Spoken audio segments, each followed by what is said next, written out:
Bonjour Florent. Bonjour Bertrand. Merci de nous accueillir chez Finspire, les nouveaux locaux parisiens de Finspire en fait. Oui, c'est ça. En fait, Finspire donc, a été lancé il y a 2 ans.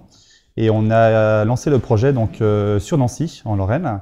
Et on est venu en fait également installer des nouveaux bureaux sur Paris depuis maintenant 6 mois. Donc on a une terrasse qui est très sympa et sur lequel en fait on a un mur où vont intervenir en fait des street artistes tous les mois qui vont venir en fait redesigner le mur. Et après dans le sous-sol, on a à peu près 150 mètres carrés qui vont être dédiés au milieu artistique. On est en train de créer un studio donc dans lequel on va créer en fait des concerts tous les jours. Donc ça c'est en partenariat avec les distributeurs indépendants, tous les labels qui sont partenaires du projet, également les majors. Finspire, c'est une plateforme qui permet aux utilisateurs, donc au grand public, d'accéder à tout le contenu artistique mondial dans un seul et même espace. Alors quand on parle de contenu artistique, c'est aussi bien de la musique, du cinéma, que de la photographie, des illustrations, ou même de la mode. C'est vraiment très large. On a l'avantage d'être une plateforme qui s'est lancée il y a 1 an et demi en termes de développement. On profite des dernières technologies en termes d'open source, qui nous permettent de mettre en place des plateformes qui n'ont pas de problème à grossir en fait, simplement. Donc refaire des recherches dans des millions de titres, dans des millions d'images, avoir des résultats très rapides.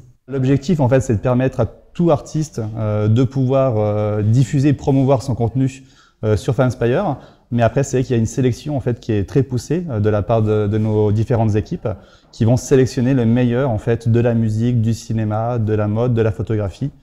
Et qui vont le mettre en avant sur Finspire. Un artiste, quand il arrive, peut prendre le contrôle de son profil, qui a pu être créé par le label ou même par nos équipes. Il y a eu beaucoup de tentatives de plateformes de ce type-là où on demandait aux artistes de venir eux-mêmes. Vous avez décidé d'aller travailler directement avec les labels dans tous les secteurs et les plus prestigieux. Comment vous avez réussi à les convaincre? En fait, la philosophie, c'était vraiment de proposer une plateforme qui répond aux attentes du grand public, c'est-à-dire proposer un catalogue exhaustif. Et pour ça, on était obligé en fait de signer des contrats, notamment dans la musique, avec les majors ou les distributeurs. Donc vous allez devenir un Deezer ou un Spotify de la musique, du cinéma, de la photographie, des arts graphiques.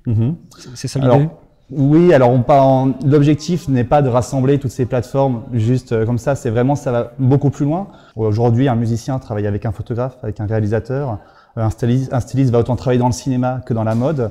Et donc l'objectif, c'est pas juste de dire voilà, on fait telle ou telle plateforme et on les assemble, mais vraiment d'aller beaucoup plus loin et de proposer aussi des outils de collaboration, de mise en relation qui vont permettre en fait aux artistes de s'exprimer davantage et surtout de montrer en fait le travail qui a été fait en amont, de comment ils ont travaillé, comment ils ont créé ce contenu artistique, pourquoi et avec qui. Et aux utilisateurs aussi d'échanger entre eux leurs coups de cœur. Voilà, alors les utilisateurs, ce qui est intéressant, c'est que les utilisateurs vont pouvoir en fait stocker tout ce contenu. Donc toute la musique, tout le cinéma, toute la mode dans leur espace personnel. Donc c'est une bibliothèque pour pouvoir retrouver ce contenu et après le partager avec leur réseau. Et donc aussi bien partager ses top films, ses top albums, ses playlists, etc. Nous, notre objectif, c'est aussi bien de sélectionner du grand public parce que tout le monde a envie d'écouter des artistes reconnus, mais aussi aller chercher un petit peu les perles. Et ça, c'est donc le travail de nos différentes équipes qui vont tous les jours en fait aller creuser dans Finspire pour trouver le meilleur et des choses qui sont indépendantes, qui ne sont pas encore connues.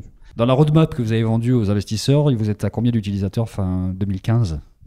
Alors, on est un objectif de dépasser 1 million en fait de comptes sur Finspire, mais bon, c'est des chiffres où c'est assez difficile de prévoir. Ça peut être plus, ça peut être moins, on ne sait pas.